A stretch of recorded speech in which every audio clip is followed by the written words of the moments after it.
This is a 95 Lexus SC300. I know all you drift fans are excited for this. The Lexus SC300 is a rear-wheel drive sports coupe, luxury sports coupe. It is powered by some weird 3-liter inline 6. It's called the 2JZ or something. I don't know. Kids on the internet go crazy about this though. It's made it to a 5-speed. Now you SC300 guys know that original 5-speed in this car is rare. And this has an original 5-speed in it. And now you might be asking how much, and this is actually for sale right now.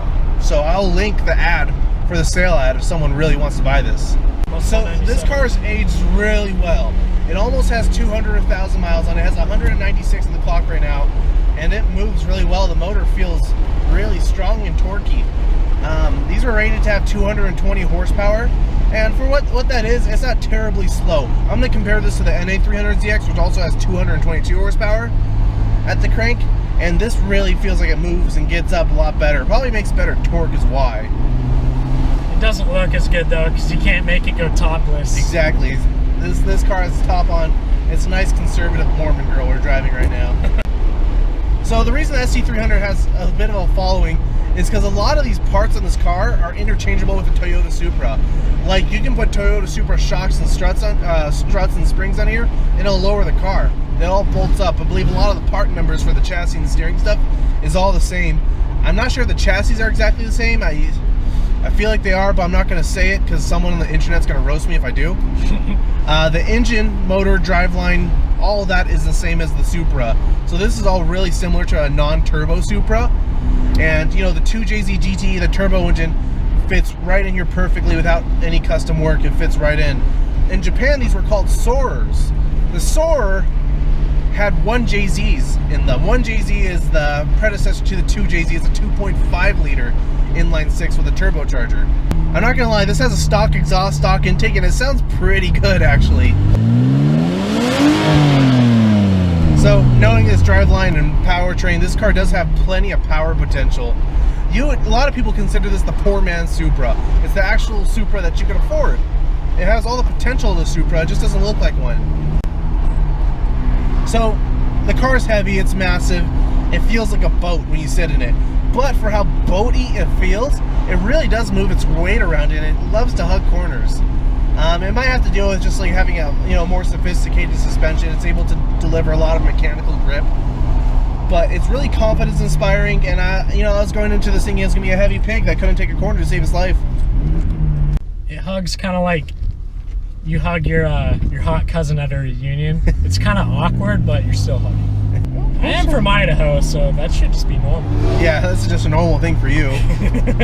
So on the limit, this car will tend to push more than anything, but it does have the potential to do the skids if you're pumped up on donut media right now.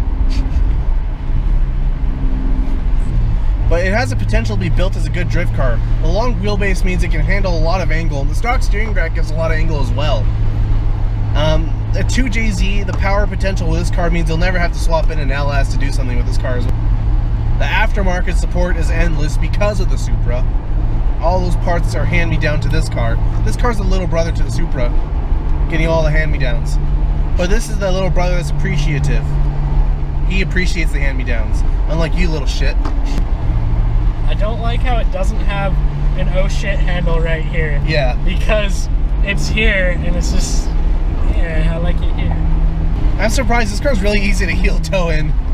The pedal position's awesome. I actually didn't try it. The steering feels pretty good actually. I was expecting, I was gonna be stirring a mush pot, but it's actually pretty quick and tight as well.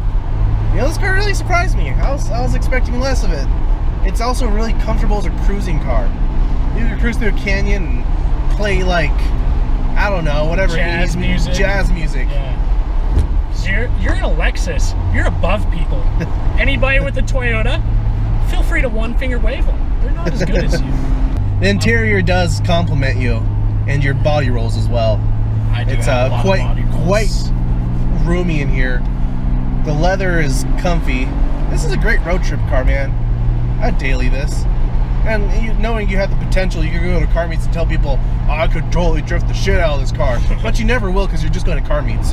We gotta stop saying shit. My mom says it has to be more family friendly. Oh, fuck. Fuck. for its age, even a high mileage one, I wouldn't be afraid to buy this, because you know you have Toyota reliability underneath the hood. You know nothing serious is going to go wrong with this car. Probably the only thing I can think of is the paint needs a little bit of compound, and the seat, this leather seat's a little torn up. Just a little bit though. Nothing bad, nothing crazy. So what I really like about this car is all the potential, all the routes this car can take.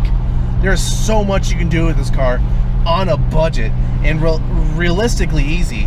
You know, you got kids that, you know, they buy, you know, whatever car. I bought an RX-7 and I want to put a 2JZ in it. Yeah, sure you are. You could buy a 240 and swap it and do all that, or you could already have a car much like the 240 that already has a 2JZ and the manual transmission.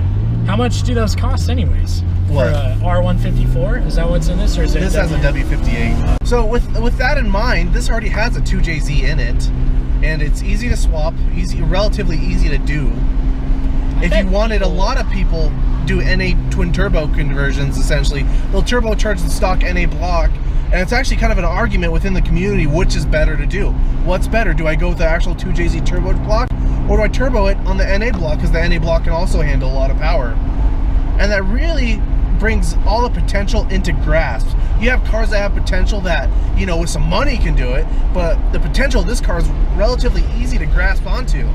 And that's one thing this car will do better than most other cars. And that is the selling point for the SC300. If you want something that has potential within grasp, this is your car. If you're gunning for Formula D on a budget, this is your car. Do you want to be Taka Ueno and dominate D1 GP in Japan? Well, too late, because D1 GP is dead now and it's Formula D Japan. But still, you can relive those memories in this car. Thanks for watching.